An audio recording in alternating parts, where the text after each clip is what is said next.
नमस्कार, मैं हूँ राधा राणा और आप देख रहे हैं द लाइव। आज की बड़ी खबर बिहार की राजनीति से है, जहां अचानक हुई दो युवा नेताओं की मुलाकात ने सियासी गलियारों में हलचल मचा दी है। एक तरफ एलजेपी के नेता चिराग पासवान तो दूसरी तरफ आरजेडी के नेता और बिहार के पूर्व उप मुख्यमंत्री तेजस्वी यादव। दोनों नेता नवादा जिले के शहीद मनीष कुमार को श्रद्धांजलि देने पहुंचे थे और वहीं उनका आमना सामना हो गया। ये मुलाकात कुछ ही मिनटों की रही, लेकिन उसने प्रदेश की राजनीति को नई करवट देने की अटकलें तेज कर दी है। नवादा के कोआकोल प्रखंड स्थित पांडे गंगोट गांव में दोनों नेताओं ने पहले शहीद मनीष कुमार को श्रद्धांजलि दी और फिर एक दूसरे से मुलाकात की। गर्मजोशी से गले मिलते हुए, हाथ मिलाते हुए और हालचाल पूछते हुए यह मुलाकात भले ही संक्षिप्त रही हो, लेकिन इसने सियासी समीकरणों को लेकर तमाम तरह की चर्चाओं को जन्म दे दिया है। बिहार में इस साल विधानसभा चुनाव होने और ऐसे में तेजस्वी और चिराग की मुलाकात सिर्फ एक संयोग है या फिर इसके पीछे कोई रणनीति है? यह सवाल अब हर राजनीतिक विश्लेषक के मन में घूम रहा है। राजनीतिक में मुलाकातें बहुत कुछ कह जाती है जो शब्द नहीं कह पाते। इसी संदर्भ में देखा जाए तो चिराग पासवान और तेजस्वी यादव दोनों युवा नेता हैं।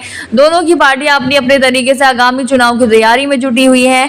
एक और चिराग पासवान है जो मोदी के समर्थक माने जाते हैं, तो वहीं तेजस्वी यादव विपक्ष का चेहरा है। लेकिन दोनों के बीच पिछले कुछ समय से जो व्यक्तिगत और राजनीतिक समीकरण बनते बिगड़ते रहे हैं, वो इस मुलाकात को खास बनाते हैं। इस मुलाकात के बाद चिराग पासवान ने शहीद मनीष के परिवार से मिलकर उनकी मदद करने का वादा किया।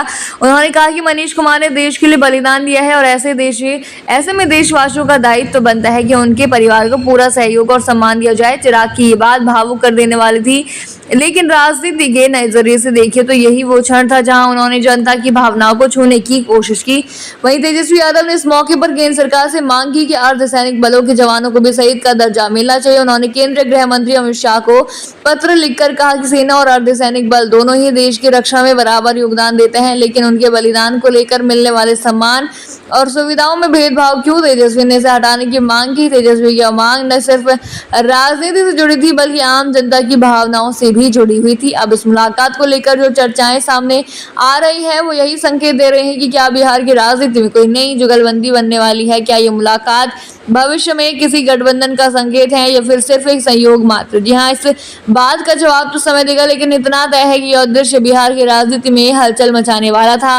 कुछ लोग कह रहे हैं कि बिहार में नए सियासी समीकरण बन सकते हैं जहां चिराग पासवान और तेजस्वी यादव एक साथ आ सकते हैं। हालांकि अभी तक दोनों दलों की ओर से इस तरह का कोई संकेत नहीं आया है, लेकिन राजनीति में कुछ भी असंभव नहीं होता, खासकर बिहार जैसे राज्यों में जहां हर चुनाव से पहले नए गठबंधन बनते हैं और टूटते हैं। ऐसे में यह मुलाकात भी एक इशारा हो सकती है। जहां जनता इस वक्त बदलाव चाहती है, युवाओं की मांग है कि उनके मुद्दों पर ध्यान दिया जाए, रोजगार मिले, शिक्षा बेहतर हो, स्वास्थ्य व्यवस्था मजबूत हो। और अब जब दो युवा नेता आपस में मिलते हैं तो उम्मीद जागती है कि शायद अब कुछ नया हो। लेकिन क्या ये सिर्फ राजनीतिक स्टंट है या वाकई कोई गंभीर चर्चा की नींव रखी जा रही है? ये देखना दिलचस्प होगा। आप क्या सोचते हैं इस मुलाकात पर? हमें कमेंट सेक्शन में जरूर बताइए और बने रहिए हिंद लाइव के साथ ही चैनल को सब्सक्राइब करना न भूलें और हमारी फेसबुक और वेबसाइट के साथ भी जरूर